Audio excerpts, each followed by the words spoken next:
हम लोग श्रीमद् भागवतम के तीसरे स्कंद के 20वें अध्याय के 18वें श्लोक को पढ़ेंगे। 17वां श्लोक में हमने पढ़ा था, सोनुविष्टो भगवतः यह शेते सलिलाशये लोक संस्थाम यथा पूर्वम निर्ममे संस्थया स्वया। सह यानी वह ब्रह्मा जी जो कि गर्भोदकशय विष्णु के नाभि कमल से उत्पन्न हुए थे, भगवतः अनुविष्टो भगवान गर्भोदकशय विष्णु जिन्होंने अपने आप को विस्तार किया था परमात्मा के रूप में, क्षीरोदकशय विष्णु के रूप में, उनके द्वारा अनुविष्ट अर्थात प्रेरित होकर के यह शेते सलिलाशय जो गर्भ सागर में शयन करते हैं वही अपने को विस्तारित किए थे और ब्रह्मा जी को प्रेरित किए थे। लोक संस्थाम यथा पूर्वम निर्ममे, जैसे लोगों की संस्था थी विभिन्न लोगों को उन्होंने पूर्व कल्प के जैसे पूर्व कल्प में थी उसी के अनुसार फिर से निर्माण कर दिया। कैसे किया? स्वया संस्थया, अपनी बुद्धि के द्वारा। थोड़ा गेन कम कर दीजिए इधर से, इसका लेफ्ट चैनल है ना, लेफ्ट चैनल देखिए, वाइट, हाँ इसको कम कीजिए और कम कीजिए, बताऊंगा। हरि बोल, हाँ ठीक है। तो अपनी बुद्धि के द्वारा उन्होंने कम किया। अब आगे ब्रह्मा जी ने सृष्टि कैसे करी उसका वर्णन यहाँ पे आप 18वें श्लोक में देखेंगे। देखिए, अगर आप कुछ बोल सकते हैं श्लोक तो मेरे पीछे बोलने का प्रयास कीजिएगा। माइक रखा है इसमें, ऑरेंज कलर के इसमें। तो देखिए, जीवों को भोगने के लिए एक बहुत इंपॉर्टेंट चीज चाहिए। भोग्य पदार्थ तो चाहिए, लेकिन मिथ्या अहंकार भी चाहिए। जब तक ये भावना नहीं होगी कि मैं ये देह हूं, तब तक हम कोई भोग नहीं भोग सकते हैं। तो उसके लिए एक झूठी सृष्टि की आवश्यकता है। एक प्राधानिक सृष्टि है जो प्रधान से वस्तु बनी हुई है, वो सब सत्य है। सत्य मतलब है, लेकिन एक झूठी सृष्टि जिसमें झूठी भावना हो कि मैं स्त्री हूं, मैं पुरुष हूं, मैं कुत्ता हूं, बिल्ली हूं, ये सब अविद्या के द्वारा होती। तो अविद्या की सृष्टि करते हैं। अविद्या का, वैसे तो अविद्या ब्रह्मा जी शक्ति नहीं है, लेकिन एक तरह से उसको जो भी ब्रह्मा जी के माध्यम से एक्सपैंड हो रही है। तो मेरे पीछे बोलिए, यहाँ पे अपनी छाया रूपी शरीर से उन्हें अविद्या की सृष्टि करी जो 5 पर्व की है। उसके बारे में पहले भी सुन चुके हैं, फिर से सुनेंगे।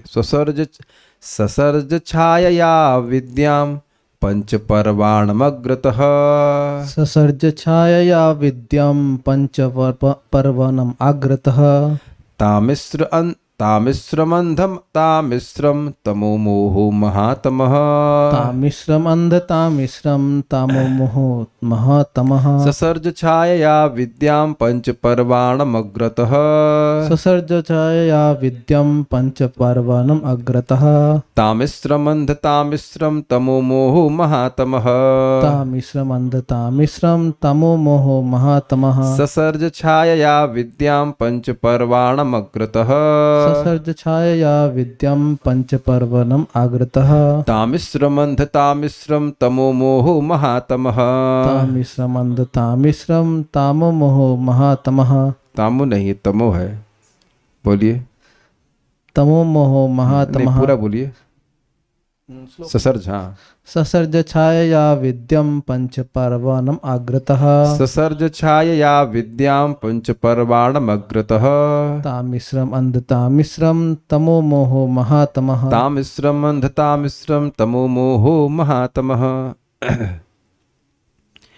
ब्रह्मा ने सबसे पहले अपनी छाया से बद्ध जीवों के अज्ञान के आवरण यानी कोष उत्पन्न किए। इनकी संख्या 5 है और ये तामिश्र, अंध तामिश्र, तमस, मोह तथा महामोह कहलाते हैं। अब ये एक बात आप देख ही सकते हैं कि ब्रह्मा जी यहाँ पर सामान्य रूप से सृष्टि नहीं कर रहे हैं। क्या हमारी छाया कुछ सृष्टि कर सकती है? ना। लेकिन ब्रह्मा जी अपने छाया से सृष्टि कर रहे हैं।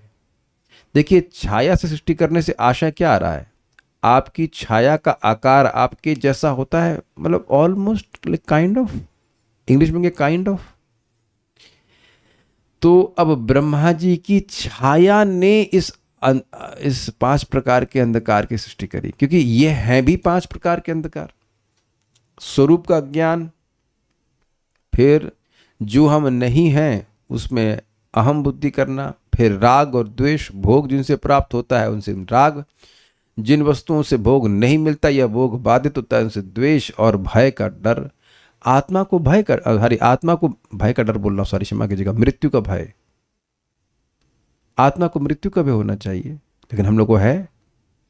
तो ये सभी कुछ अंधकार है कि नहीं, आत्मा के स्वरूप से अलग है।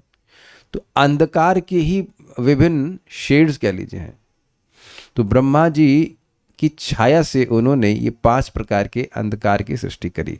तो अग्रतः मतलब सबसे पहले क्यों जरूरत है, मैंने फिर बताऊंगा कि जब तक व्यक्ति अंधकार में नहीं होगा वो पहचान नहीं करने वाला अपनी देह से, और जब तक अपनी देह से पहचान नहीं करेगा वो कोई भी भोग नहीं करने वाला। ध्यान देना हो कि जीव की भोग की इच्छा तो है, लेकिन वो भोग तभी कर पाएगा जब उसकी पहचान अपने देह से हो। ये सबको समझ में आता है कि नहीं आता है? आंख से कुछ देख रहे हैं, इसमें आपको क्या मिल रहा है? आपको क्या मिल रहा है?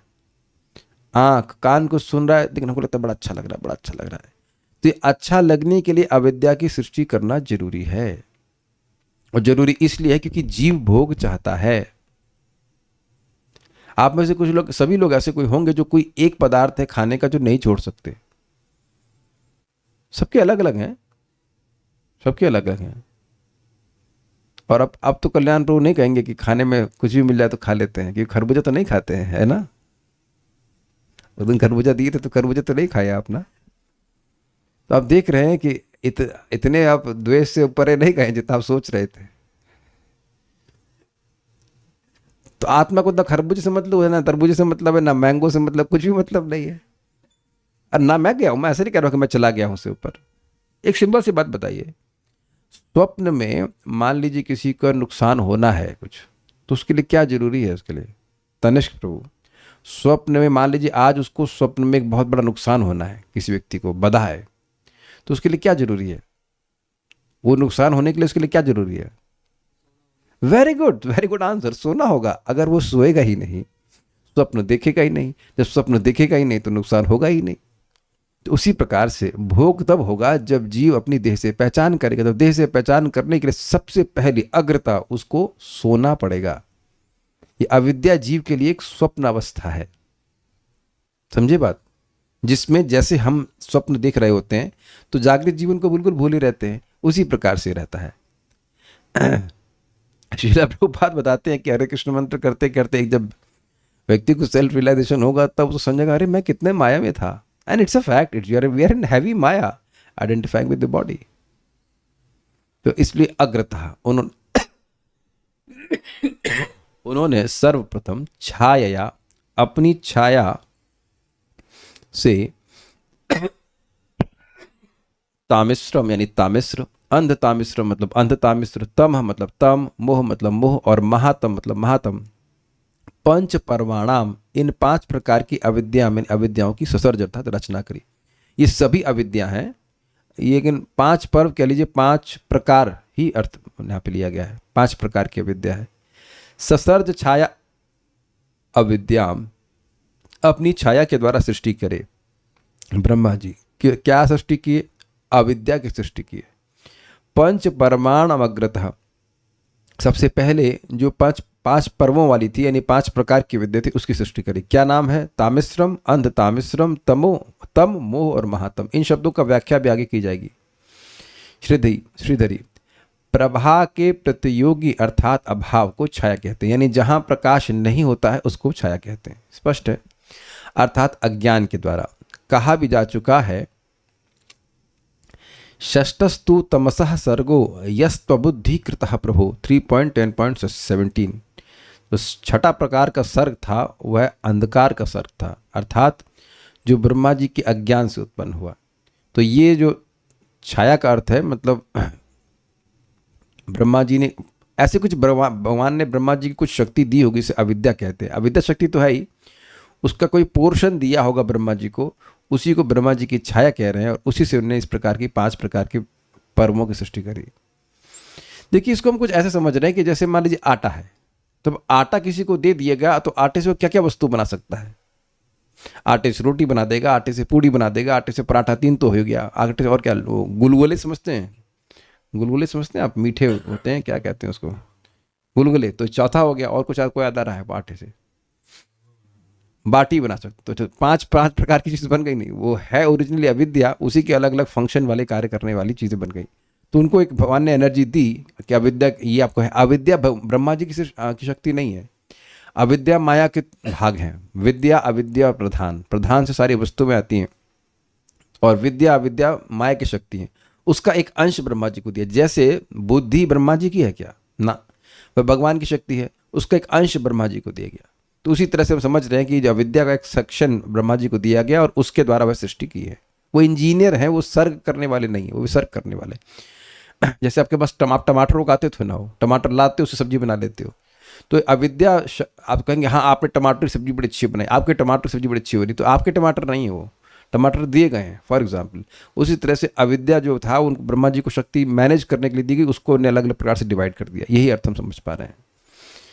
महातम शब्द से महामोह को कहा गया है। अब प्रश्न होता है कि यह सृष्टि का प्रकरण है, अतएव मोह इत्यादि में द्वितीय विभक्ति होनी चाहिए, किंतु सर्वत्र प्रथमा विभक्ति क्यों है? तो उसके उत्तर में श्रीधर स्वामी कहते हैं कि केवल स्वरूप का ही निर्देश करना विवक्षित होने के कारण प्रथमांत निर्देश किया गया है। ये समझ में नहीं आएगा। देखिए यहाँ पे बोल रहे हैं तामिस्र अंध तामिस्र, ऐसे करके है, ऐसे तोड़ा गया है इसको, नहीं समझ में आई बात, छोड़ दीजिए, हमको नहीं समझ में आई। यहाँ तो द्वितीय विभक्ति ही लग रही है ना। तामिश्रम अंध तामिश्रम, अच्छा, समझा। तामिश्रम अंध तामिश्रम को देखिए, ये द्वितीय विभक्ति है ना। कर्म कारक, कर्ता ने कर्म को किया, ऐसे रामः फलम खादति, राम फल को खाता है। आप ये नहीं कहें रामः फलः खादति, ये नहीं बोलेंगे, राम फल को खाता है। तो यहाँ कहेंगे ना ब्रह्मा जी ने तामिश्र को सृष्टि किया, अंध तामिश्र को सृष्टि किया, तमोह को सृष्टि किया, मोह को सृष्टि किया और महातमह को सृष्टि किया। ये बोलना चाहिए, को लगाना चाहिए।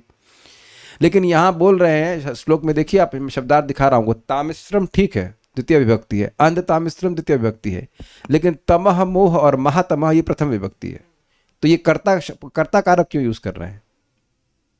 तो कह रहे हैं खाली ये बस बात समझाने के लिए कि ये तीन चीज़ों की सृष्टि और करी है, इतना ध्यान नहीं दे रहा है, बस निर्देश देने के लिए इतनी बात कह रहे हैं। इस टीका से कोई खास आप लोग को कुछ ऐसे नहीं मिलेगा, तो बस हम समझा दिए सारा दर्शन।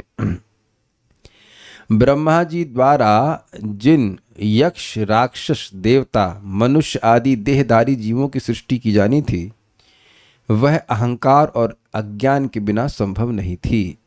देवता को ये मानना जरूरी है कि वह देवता है, तब वह देवता की तरह कार्य करेगा, स्वीकार्य है।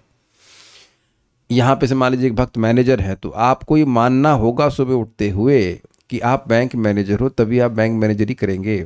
जो माता जी हाउस वाइफ हैं उनको मानना पड़ेगा कि वे हाउस वाइफ नहीं, मतलब वट एवर क्या बोलेंगे, हाउस वाइफ हैं, तब उसके अनुसार करेंगे। हम लोग हर समय एक अहंकार का ड्रेस पहन लेते हैं कि नहीं, सूक्ष्म रूप से, कि मैं ये हूँ और उसके अनुसार कार्य करता हूँ, ठीक है ना, ये बात बोल रहे हैं। अतः जब अविद्या की विभिन्न वृत्तियां यानी फंक्शंस स्वयं ब्रह्मा के द्वारा तम आदि रूपों में प्रकट हुई, तब ब्रह्मा ने उन जीवों की सृष्टि की। इसे ही यहाँ इस श्लोक के द्वारा व्यक्त किया गया है। मतलब इसके आगे आप देखेंगे कैसे भगवान ब्रह्मा जी ने यक्ष राक्षस और अन्य अन्य प्रकार की योनियों की सृष्टि करी, तो उसके लिए आवश्यक था कि पहले उनकी अविद्या की सृष्टि हो जानी चाहिए। तो इसलिए बोल रहे हैं कि पहले अविद्या की सृष्टि हुई, फिर अन्य जीवों की सृष्टि हुई। छाया शब्द का अर्थ है छाया रूपी तनु, अर्थात तम या अंधकार या अज्ञान के द्वारा। यह आशय है। ज्ञान के प्रतिद्वंदी के रूप में यह जो छाया है अर्थात अबुद्धि अथवा अविद्या, उसी के द्वारा सृष्टि हुई। तो बेसिकली बात यह है कि ब्रह्मा जी की छाया अर्थात ब्रह्मा जी ने अविद्या शक्ति का उपयोग करके उसी के 5 पर्वों की सृष्टि कर दी। अब यहाँ पर तम, मोह, महामोह, तामिश्र, अंध तामिश्र, इन 5 को क्रमशः निम्न रूपों में समझना चाहिए। इसको मैं समझाऊंगा। तमह का मतलब होता है अज्ञान। अज्ञान मतलब स्वरूप का अज्ञान। जीव कृष्ण का नित्य दास है, लेकिन ये बोध बिल्कुल नहीं होता है। इसका बोध कभी नहीं होना कि मैं कृष्ण का सेवक हूं, इसे कहेंगे तम अर्थात अंधकार। तो ये मूल अज्ञान है। इजी है, ठीक है। किसी को बोध हो रहा है कि आप कृष्ण के सेवक हैं, सुनना एक अलग बात है, लेकिन बोध होना अंदर से तो एक अलग चीज़ है ना। बोध तो यही हो रहा है कि मैं देवदत्त हूँ, मैं मैं किसका था, धनंजय का बाप हूँ या बेटा हूँ, यही बात, यही अच्छा था, यही बोध हो रहा है कि नहीं। अगर आप भागवत में ना आए तो क्या बोध हो रहा है? अच्युत शर्मा माता जी, क्या बात बोध होता है आपको? मैं अमुक व्यक्ति की बेटी हूँ और मैं यहाँ पे नौकरी कर रही हूँ या वटेवर, घर में काम कर रही हूँ, कुछ भी काम कर रही हूँ, मैं उपलक्षण से बोल रहा हूँ कि आपको बोल रहा हूँ, बाकी अभी आप मुझे दिख रहे हो। गौरव प्रभु, क्या बोध आता है आपको? ये मेरी माँ है, मैं इनके साथ रहता हूँ, यहाँ पे नौकरी करता हूँ। सामान्यता यही बोध होता है कि नहीं होता? ये बड़ी गंभीर बात है भाई साहब। हम जो हैं उसका बोध होता ही नहीं है, ये दिख रहा है पहले आप लोगों को। कितने लोगों को मेरी बात समझ में आ रही कि आप नहीं समझ रहे कि आप कौन है? कोई वोट मिल रहा है मेरे? कम 1 2 3 4 5 6 7 8 9 10 11, गुड। तो लेकिन ये बताइए, चलिए हाथ नीचे कीजिए, कितने लोगों से दिक्कत है कि आप नहीं जानते कि आप कौन है? कल्याण प्रभु 1, तनेश प्रभु 2, राधिका 3, सब लोग हाथ खड़ा करना चाहिए, इसलिए कर रहे शायद।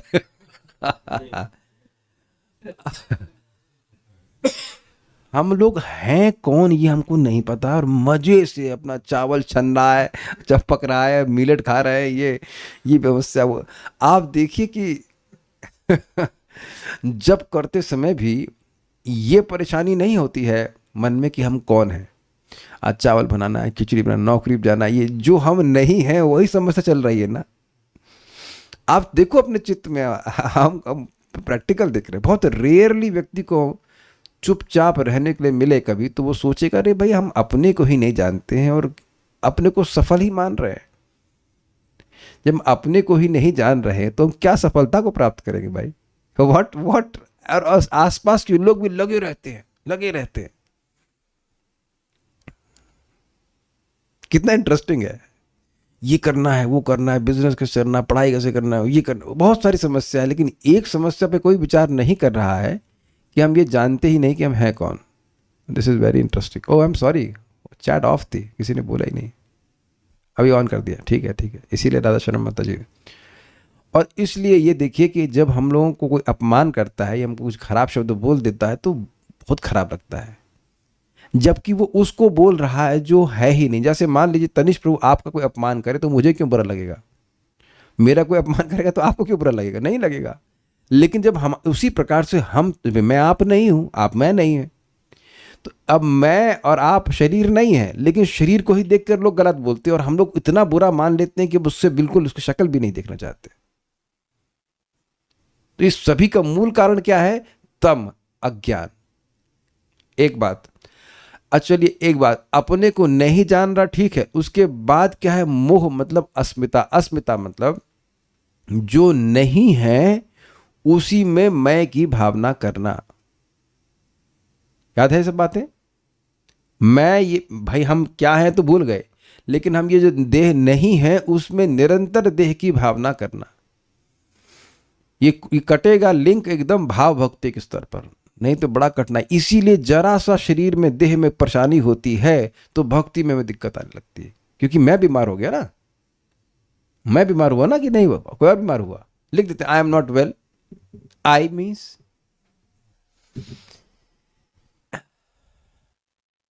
आपको कभी लगा है तनिष्क प्रभु कि आप बीमार नहीं हुए? जब आप बीमार हुए तो आपको लगा कि आप बीमार नहीं हुए, केवल देह बीमार हुआ है? नहीं, ऐसा नहीं लगता है। इट्स वेरी ऑनेस्ट आंसर, ऐसा नहीं लगता है।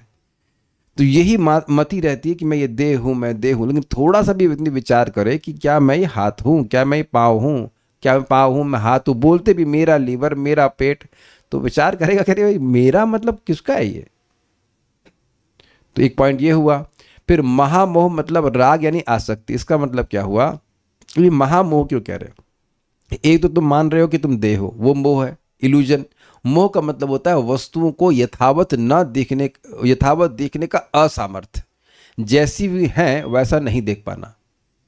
अब उसके तुम देह तो हो नहीं, अब देह को जो अच्छी लगती है यानी इंद्रियों को जो अच्छी लगती हैं उन चीज़ों के प्रति राग होना, और ये नहीं देख पाता जीव की बहुत थोड़े समय के लिए वस्तु दी गई हैं। धीरे धीरे आप भक्ति करते हुए इस बात को अनुभव करने लग जाएंगे कि जो भी चीज़ें मेरे इर्द गिर्द हैं, चाहे वस्तु हो चाहे व्यक्ति हो, वो सब चीज़ टेम्परेरी हैं। और जितना हम इंद्रिय संयम करते हैं, भक्ति करते हैं, उतना ये सब बातें क्लियर होने लगती है कि कोई भी चीज़ मुझे कोई सिक्योरिटी नहीं दे सकती है। We start losing faith in this things. ये भगवान की कृपा से होता है कि हमें मृत्यु नहीं भूलती है। डर के सेंस में नहीं, लेकिन अवेयरनेस के सेंस में कि आज हमारा आखिरी दिन है, हो सकता है फिर अगले, अब हम कहाँ जाएंगे, कल किस देह में होंगे, मैं कुछ भी नहीं पता इसके बारे में। तो उससे वस्तुओं का उपयोग तो हम जरूर करते हैं भगवान के संबंध में, लेकिन राग नहीं होता है। अभी आपने देखा कि हम कैमरा चेंज किए थे, मतलब ऑब्वियसली रिकॉर्डिंग में नहीं गया, लेकिन 2 मिनट पहले हम दूसरा कैमरा यूज कर रहे थे, वो काम नहीं किया, दूसरा कैमरा यूज कर रहे हैं, कुछ ग्रहण कर रहे हैं। उद्देश्य भगवान की सेवा है, ना कि कैमरे में आ सकती है। वस्तुओं के अस्थायित्व को दिखने लगता है, लेकिन ऐसी अवस्था जो व्यक्ति भोगों में पड़ा रहता है उसको नहीं दिखता कि कैसे उसका समय बीत रहा है।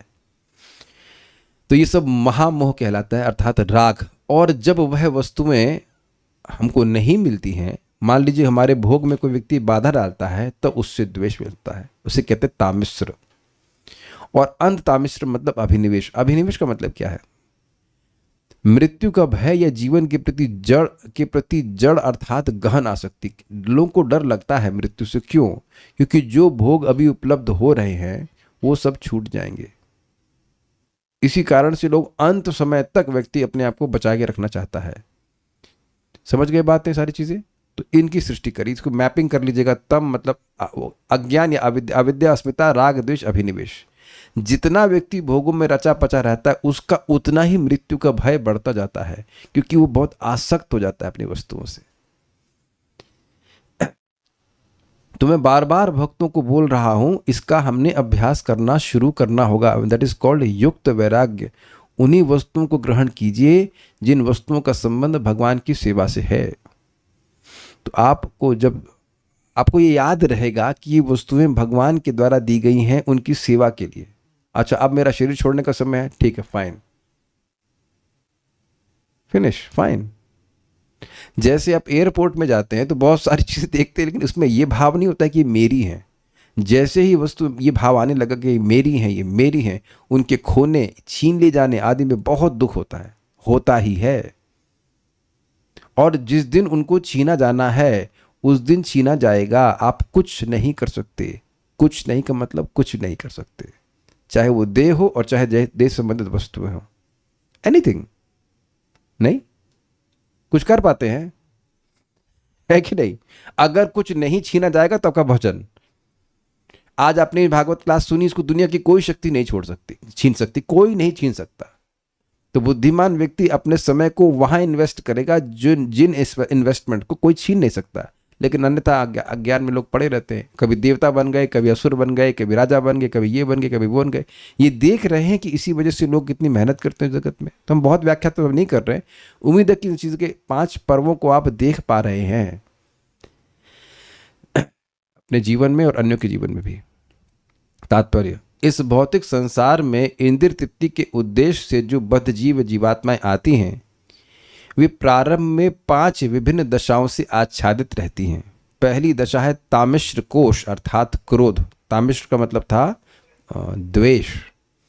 स्वाभाविक रूप से प्रत्येक जीवात्मा को थोड़ी स्वतंत्रता प्राप्त है, किंतु यदि जीवात्मा यह सोचे कि वह परमेश्वर के समान स्वतंत्र भोग क्यों नहीं करता, या यह कि उन्हीं के समान मुक्त भोक्ता क्यों नहीं हो सकता, तो यह उस किंचित स्वतंत्रता का दुरुपयोग कहा जाएगा। उसका अपनी स्वाभाविक स्थिति को भूलने का कारण क्रोध या द्वेष है। ये बड़ा इंटरेस्टिंग पॉइंट है। मैं क्यों भोक्ता नहीं बन सकता? मैं क्यों नहीं भोगूंगा? ये क्रोध आ रहा है ना इस तरह का। मैं क्यों नहीं, भगवान ही क्यों भोगेंगे? इस प्रकार का जो विरोध है, ये प्रभुपाद समझा रहे हैं, ये क्रोध है, द्वेष है। प्रभुपाद यहाँ पे बात ये कहना चाहते हैं कि मूल द्वेष भगवान श्री कृष्ण से है और वही सारा कुछ आगे मैनिफेस्ट करता है। कृष्ण भूलिया जीव भोगवांछा करे, निकटस्थ माया तारे झपट ये धरे। तो ये भूल भूल करके कृष्ण भोक्ता है, व्यक्ति खुद भोक्ता बनने का प्रयास करता है। यही बात प्रभुपाद समझा रहे हैं। मूल द्वेष श्री कृष्ण से है, तो अगर मूल द्वेष हट गया तो किसी भी के व्यक्ति के प्रति द्वेष नहीं होगा, चाहे वो कुछ भी करे आपके प्रति मतलब देह के प्रति, आपके आत्मा के प्रति तो कुछ कर नहीं सकता। लेकिन ये मूल बात है, किसी को देख कर के हमें जलन हो रही है तो वो भगवान से ही जलन हो रही है, क्योंकि वो कर कुछ भी पा रहा है, अगर एक्सेल कर पा रहा है किसी चीज में तो वो भगवान की शक्ति से ही कर पा रहा है। इसलिए अपने चित्त को देखना चाहिए कि क्या दूसरे भक्त को प्रगति करते हुए हमें खुशी हो रही है, इसीलिए प्रचार करना चाहिए।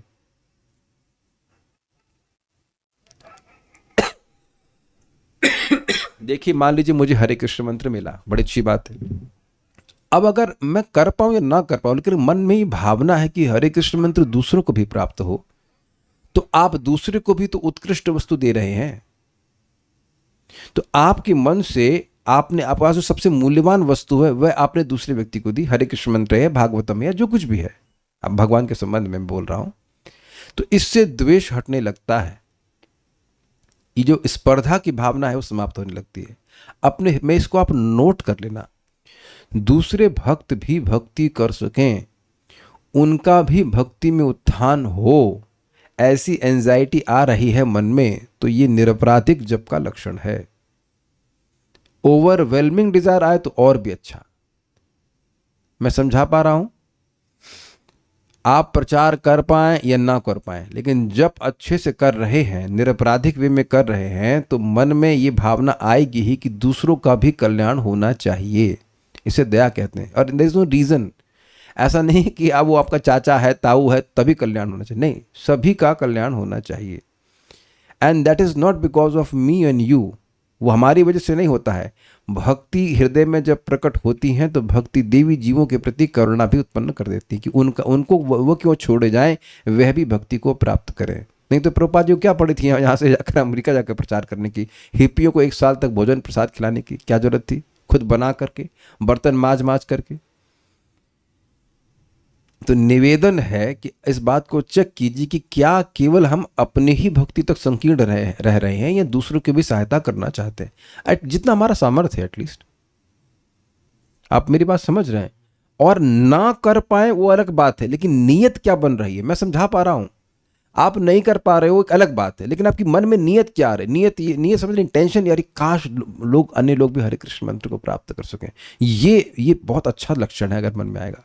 अगर नाम जप कर रहा है तो उसके मन में आना ही चाहिए कि वे अन्य लोगों को भी हरे कृष्ण मंत्र प्राप्त होना चाहिए, अन्य लोगों को भी भागवतम का मौका मिलना चाहिए। आप देखो कि इस सामान्य जगत में भी जो लोग अच्छे लोग होते हैं, उन्हें कुछ ज्ञान मिल जाता है तो वो दूसरों को निस्वार्थ में बांटते हैं। हमने देखा कि होम्योपैथिक डॉक्टर होते हैं, फ्री दवा देते हैं, दवा सस्ती होती है, उससे बहुत से लोगों का इलाज हो जाता है। ये भावना सेल्फलेसनेस की है। लेकिन आप देखो कि जितना आप भक्ति में आगे प्रगति करोगे, समझ में आने लगता है कि भाई जो भी इस भक्ति को करेगा वो तो भगवान के पास चला जाएगा। बस शुरुआत होने की बात है, बस शुरुआत होने की बात है। तो अब किसको आप रोकेंगे भक्ति में आने से? समझे बात?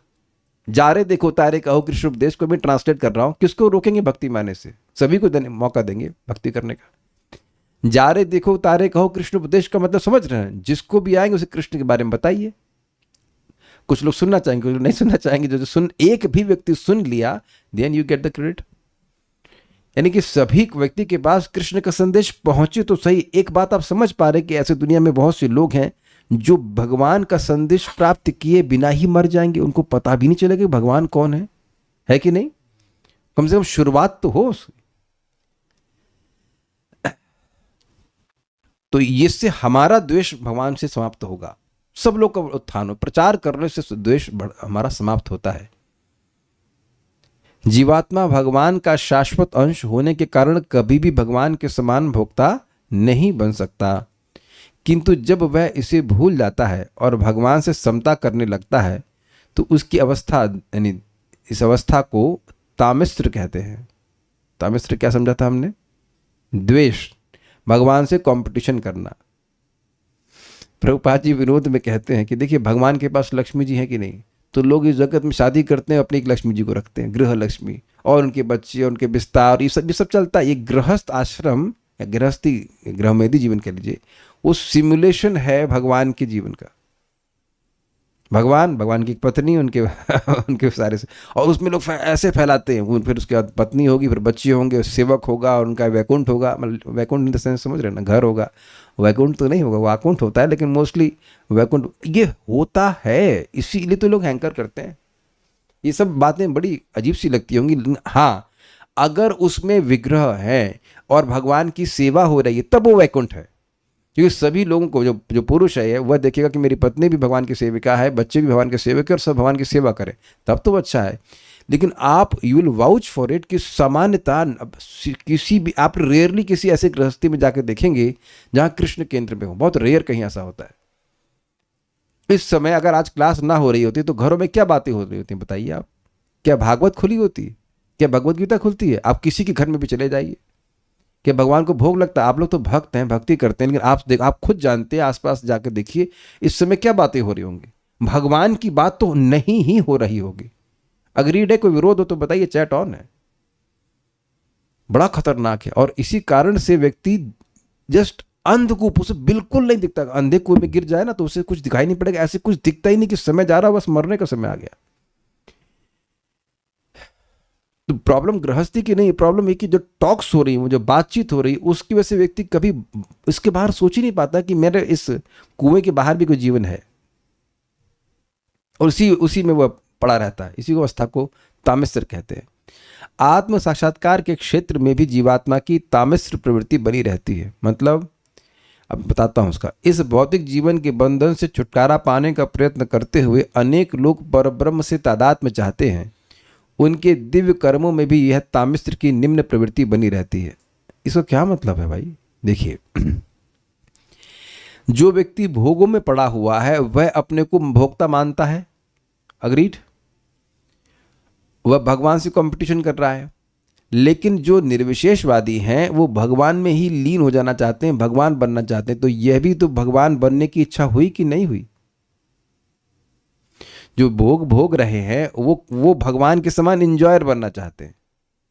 लेकिन जो, यानी भगवान बनने का इच्छा है वो, लेकिन जो अब जगत को त्याग दिए वो तो खुल्लम खुल्ला बोलते हैं कि भाई मैं ही ब्रह्म हूं, सब कुछ ब्रह्म है, और मैं ही भगवान, तुम भी भगवान। तो वहां भी वह माया के चंगुल से बाहर नहीं निकले। देखिए, द्वेष का एक मतलब बड़ा सिंपल है, आप समझ जाओगे। भाई आप क्यों श्रेष्ठ, मैं भी श्रेष्ठ, समझते हैं ना? कभी ये भावना आई है कि सामने वाला ही श्रेष्ठ क्यों, मैं भी श्रेष्ठ होऊंगा, तो वहां पे आप द्वेष या क्रोध को बिल्कुल स्पष्ट रूप से देखते हैं। तो अब वही भावना जो कर्मी जगत में है, वही भावना ये जो ब्रह्म निर्विशेषवादी, उनमें भी आ जाती है। वो सोचते हैं कि भगवान क्यों, मैं भगवान में लीन होकर भगवान बन जाऊंगा। तो वह भी भगवान के प्रति द्वेष की ही भावना, यही प्रभाव तामिस्र का बताते हैं कि तामिस्र का फंक्शन वहां भी चल रहा है। भगवान क्यों श्रेष्ठ बनेंगे, मैं उनकी सेवा क्यों करूंगा, उनकी सेवा क्यों करूंगा, मैं खुद भगवान हूं, ये करके भावना वह रखते हैं। इसीलिए देखा गया है, मैं एक बार मंदिर में बैठा हुआ क्लास सुन रहा था और देखा कि कोई मायावादी सन्यासी आए तो भगवान को पसे प्रणाम भी नहीं किए, बिल्कुल प्रणाम नहीं किए, एकदम नहीं। उनको लगता है हम में उनमें अंतर क्या है। और एक बात समझिएगा, यही मूल अपराध है जिसकी वजह से जीव इस जगत में पड़ा हुआ है।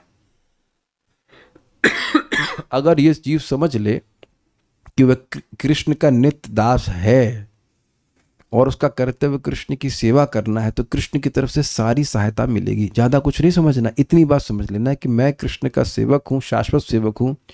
कृष्ण मेरे शाश्वत स्वामी, कृष्ण मेरा प्रभु त्राता जीव है ज्ञान। इतना ज्ञान कर लेना है कि कृष्ण मेरे प्रभु हैं, मेरे त्राता, उनकी त्राता है, उनकी सेवा करना ही मेरा एकमात्र कर्तव्य है। बस ये बात समझ में आ जाए और उसके अनुसार चलता रहे तो सारी समस्या सॉल्व हो जाएगी।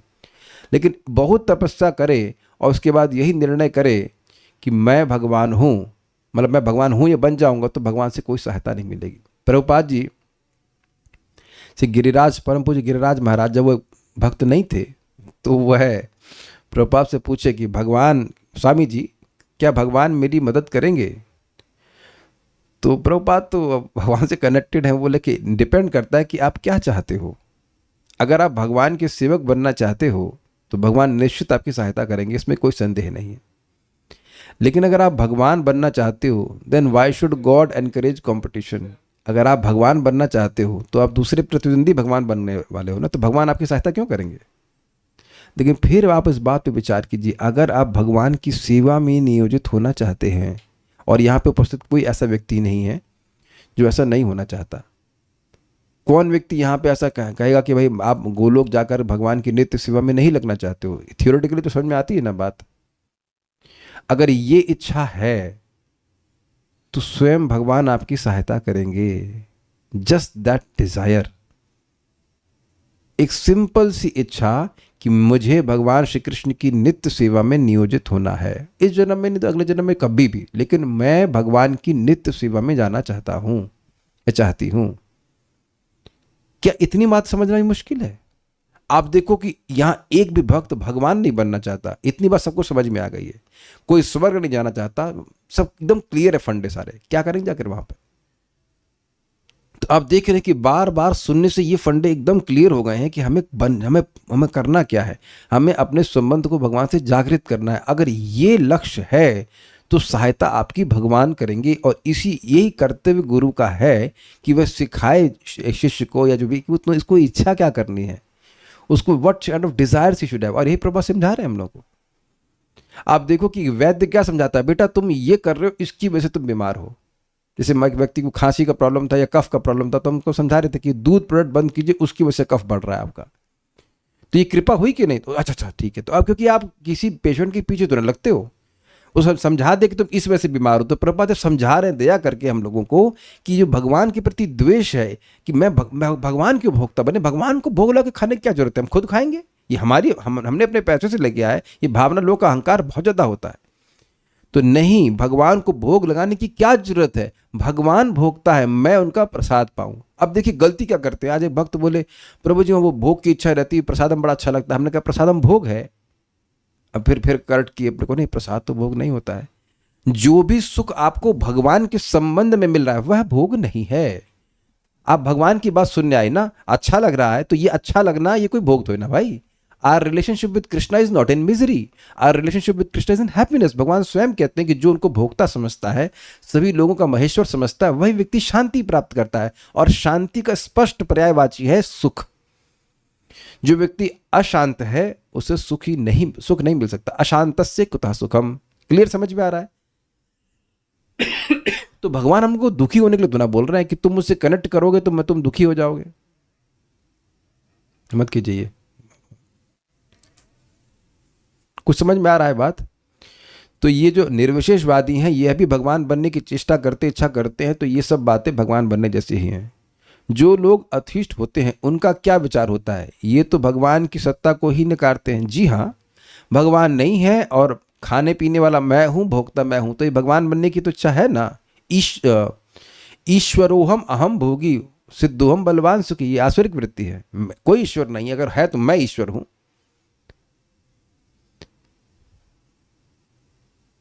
जो लोग ये भावना रखते हैं कि नर नारायण बन जाएगा और नाम जप भी करता है, तो क्या वो नाम जप एक्सेप्ट कर रहे हैं भगवान, या बस अपराध देख रहे हैं? ऐसे लोगों का जो नाम जप है वह हमने नाम चिंतामणि में सुना था, ये या तो नाम अपराध होगा मोस्टली, या नामाभास होगा। मैं अगर पॉसिबल हो पाया तो, नहीं तो नाम अपराध ही होगा। इसे प्रतिबिंब नामाभास कहते हैं। शुद्ध नाम उच्चारण नहीं होगा। नाम का मुख्य फल भगवत प्रेम है। तो जो व्यक्ति भगवान बनना चाहता है वो प्रेम कैसे करेगा भगवान से, आप विचार कर लीजिएगा। तो ठीक है, अंध तामिश्र में मृत्यु को परम अंत माना जाता है। अंध तामिश्र का मतलब मृत्यु का भय, मर जाऊंगा तो सब कुछ खत्म हो जाएगा। आप लोग देखिए, हम सभी लोग थोड़ा मृत्यु का भय तो होता है, लेकिन कुछ मृत्यु का भय हल्का भी पड़ा है, इस सेंस में कि मैं भक्ति कर रही हूँ या कर रहा हूँ तो निश्चित मुझे भगवान अगला जन्म ऐसा देंगे जहाँ मैं अपनी भक्ति को कंटिन्यू कर पाऊँगा या कर पाऊँगी। ये ज्ञान और श्रद्धा सभी को है या इसमें किसी को कोई डाउट है? हम भक्त लोग यही मानते हैं कि हम एक जन्म क्या पता नहीं कितने जन्म लगेंगे हम अपने को पूरा पवित्र कर पाएंगे। ये भाव नम्रता में रहता ही है। हम लोग को नहीं पता कि हम कितने दिन में अपने आप को शुद्ध कर पाएंगे। वी हैव, इसका मतलब नहीं कि हम प्रयास नहीं कर रहे, बट हमको नहीं पता।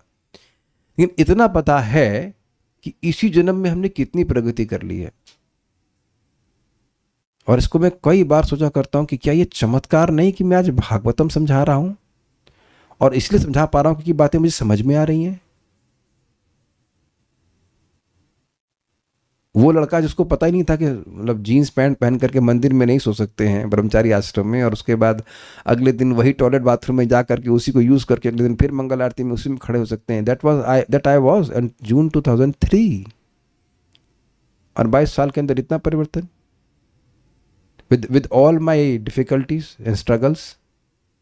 तो मुझे आज एक बात याद आ रही है, आई थी इस कंटेक्स्ट में, शिला भक्ति सिद्धांत सरस्वती ठाकुर जी की, all auspiciousness comes by regular chanting of the हरे कृष्ण मंत्र।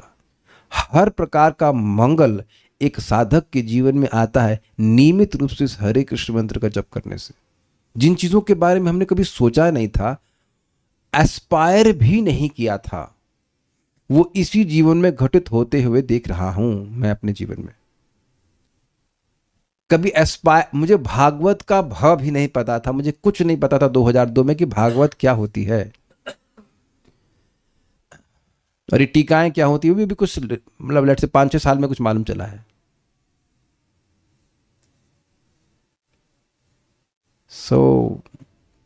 हम इस बात पे कहाँ, हम बात ये कर रहे थे कि मृत्यु के बाद भी हमारी दुर्गति नहीं होगी, ये विश्वास सबका है कि नहीं?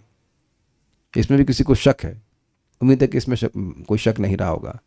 तो अब ये प्रभाव है इस ज्ञान का कि जो भय है मृत्यु का, ये कुछ कमजोर पड़ा है। और आप यह भी देखते होंगे भक्त लोग कि कदाचित बहुत बीमार पड़ गए और ऐसा लगा कि मृत्यु पास है, तो भय नहीं होता कि छूट जाएगा, ये सब हमारे से छूट जाएगा, हमारे प्रॉपर्टी छूट जाएगी। I hope it is the same with others also. It's not only with me. और अगर नहीं है तो भक्ति करते रहिए, धीरे धीरे सब बातें आने लग जाएंगी। ऐसा नहीं कि हम लोग पागल हो जाएं, ट्रक के नीचे घुस जाएं, ऐसा नहीं है। We are not fools. Devotees are fearless but not foolish. लेकिन आप ये देखेंगे कि आसक्तियां कम होती हैं भक्ति करने से, श्रीमद् भागवतम का श्रवण करने से। थोड़ा भय होता है बट दुर्गति का भय नहीं है। यस, मैं यही तो बोल रहा हूँ कि भगवान आपकी इसी जीवन में कितनी सहायता कर रहे हैं और आगे फिर कितनी सहायता करेंगे ही।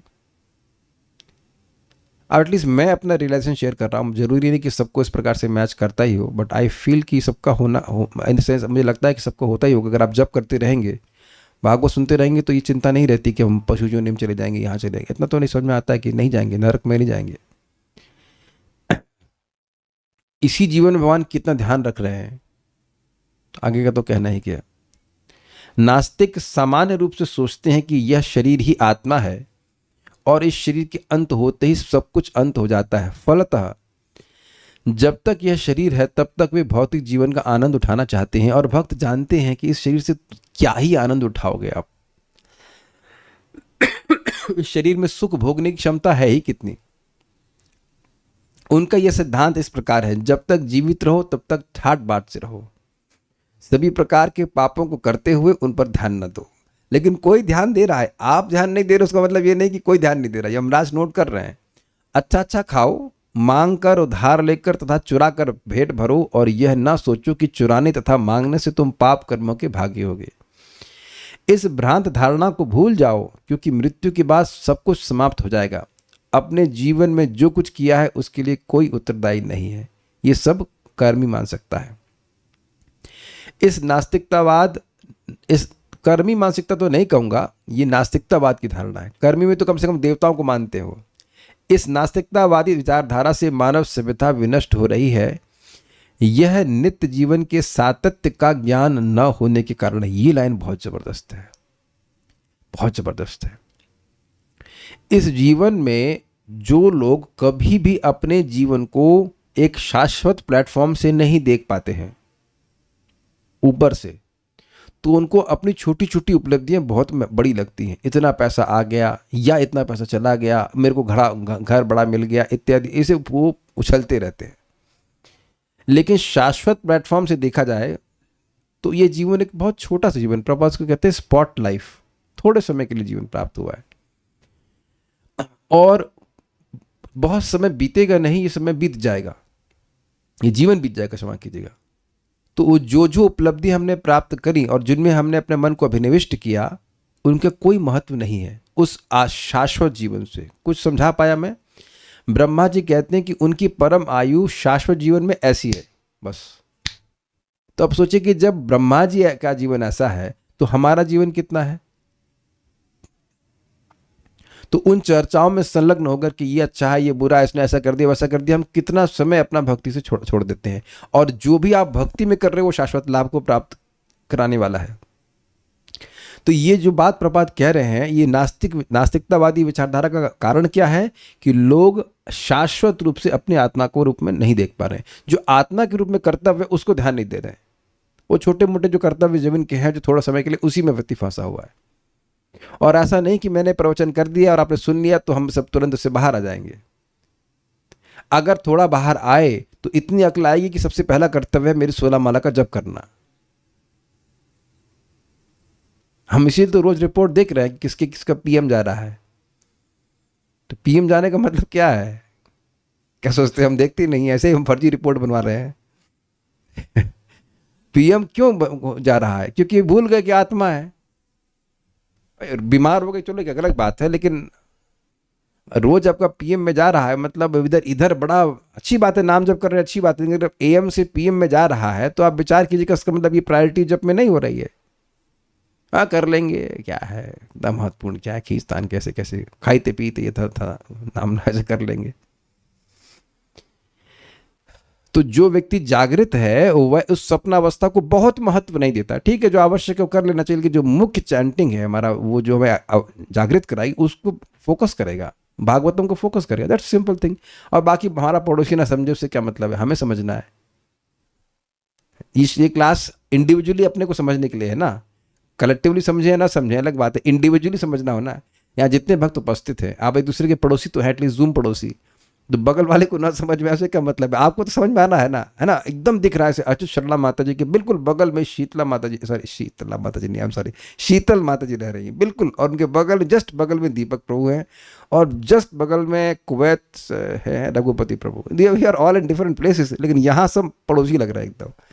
तो बिल्कुल इतनी सी बात समझ ली। देखिए, भक्ति इतना सुंदर प्रोसीजर है कि आपको भौतिक कार्य छोड़ने के लिए नहीं बोला जा रहा है, लेकिन एकदम भगवान को छोड़ करके जीवन चलाने के लिए नहीं कहा जा रहा है। कुछ समझ में आ रहा है ना बात? ऐसा नहीं कह रहे कि नौकरी छोड़ दो, ये छोड़ दो, वो छोड़ दो। जितना खाली समय है उसमें भी भक्ति करेंगे तो पार हो जाएंगे। 2 घंटा जब करने में तो कोई 22 घंटे तो कोई जॉब नहीं कर रहा है ना, 2-2.5 घंटा उसके लिए निकाल लीजिए, कुछ भगवान की बात सुनने में निकाल दीजिए, भगवान की कृपा से पार हो जाएंगे। भगवान स्वयं 1856 में बोले हैं, सर्व कर्माणि अपि सदा कुर्वाणो मद व्यपाश्रय मद प्रसादाद व्यापनोति शाश्वतम पदम अव्ययम। सारे कर्मों करते हुए, शायद लड़की की शादी कर रहा है, बच्चे को स्कूल में पहुंचा रहा है, ये सब करते हुए भी अगर कोई व्यक्ति भगवान का आश्रय लेता है तो भगवान की कृपा से भगवान की प्राप्ति करेगा। पढ़ाया था ना भगवद गीता में आपको। तो ऐसा नहीं कि सारे कार्य छोड़ करके भक्ति करनी है, लेकिन अब ऐसा नहीं कि बिल्कुल भक्ति छोड़ के सारे कार्य करने हैं। उम्मीद है कि बात समझ में आ गई होगी। और इसके लिए शाम का जो प्रवचन डिस्कशन है ये बहुत लाभकारी होता है। नहीं तो मैं कल से स्वस्थ नहीं था, कल नहीं कर पाया था, is very very uncomfortable that no talks about Krishna. और स्पेशली शाम के समय कितना इनऑस्पिशियस महसूस होता है। तो बार बार जब हम श्रीमद् भागवतम सुनते हैं तो भागवतम हमको शाश्वत प्लेटफॉर्म से दिखवाने का प्रयास करने की, देखो भैया तुम शाश्वत जीव हो, ये छोटी मोटी चीज़ें तुम्हारे लिए महत्वपूर्ण नहीं है। ठीक है, उनके लिए जो आवश्यक करना है वो करिए, लेकिन सारी चेतना उसमें अभिनिविष्ट करना ये मूर्खता की बात है। यह अंधतामिश्र अज्ञान तमस के कारण है। यह अंधतामिश्र मतलब मृत्यु का भय, अज्ञान यानी तम के कारण है। व्यक्ति ये भूल जा रहा है कि वह आत्मा है, शाश्वत है। आत्मा के संबंध में कुछ भी ना जानना तमस है। ठीक है, यह भौतिक जगत भी प्राय तमस कहलाता है, क्योंकि इसके 99% से अधिक जीवात्मा के स्वरूप से अपरिचित रहते हैं। इसके 99% से अधिक जीव आत्मा के स्वरूप से अपरिचित रहते हैं। ये 99% भी एक अप्रोक्सीमेशन है, 99.9 ही होगा और ज़्यादा ही होगा।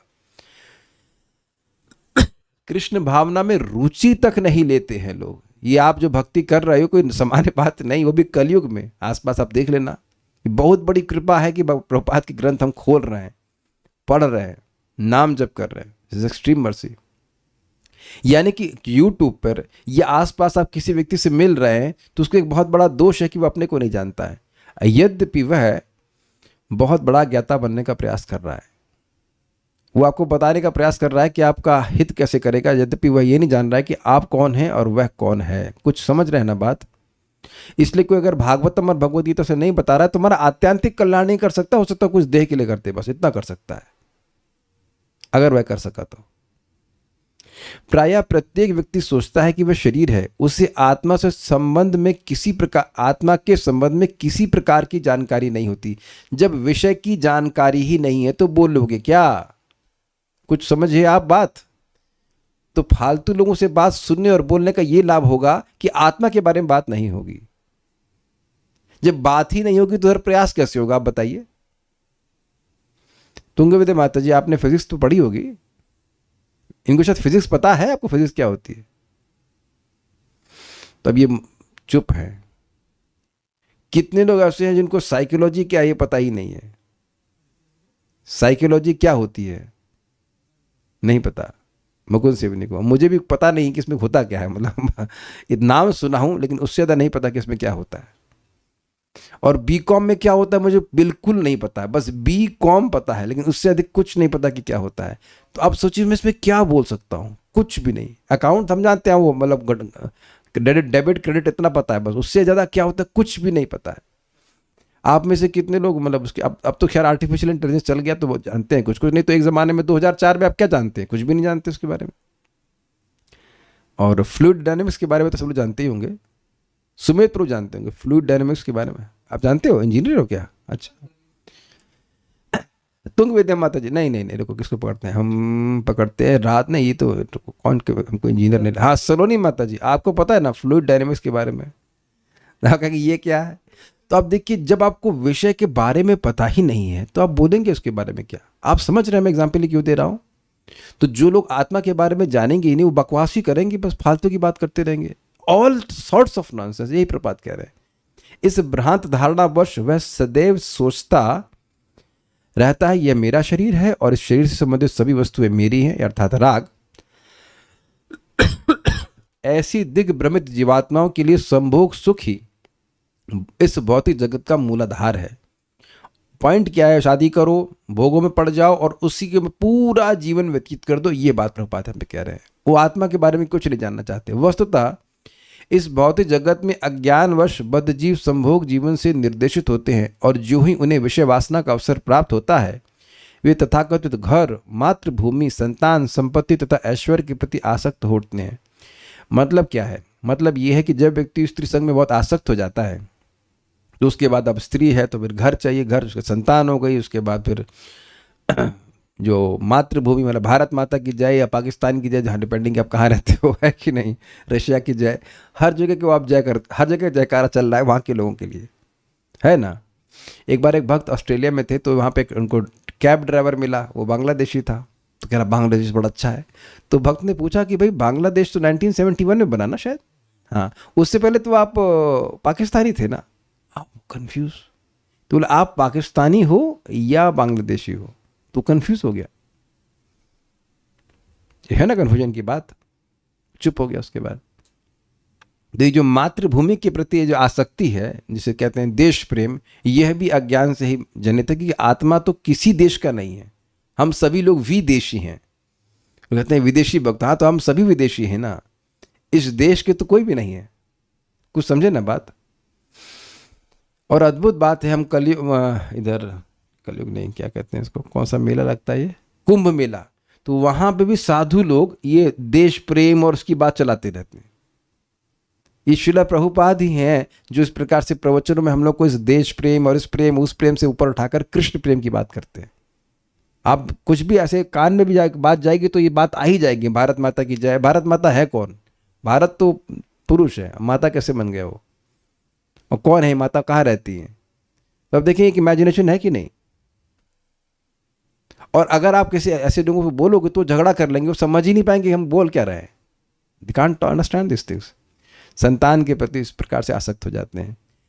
ज्यों ज्यों यह आसक्ति बढ़ती जाती है त्यों तो मोह भी बढ़ता जाता है। अहम ममेति, मतलब जितना जितना आसक्ति परिवार में संतान में बढ़ जाएगी उतना ही भावना हो जाती है कि मैं ये देह हूं। ये कह रहे हैं प्रभुपाद।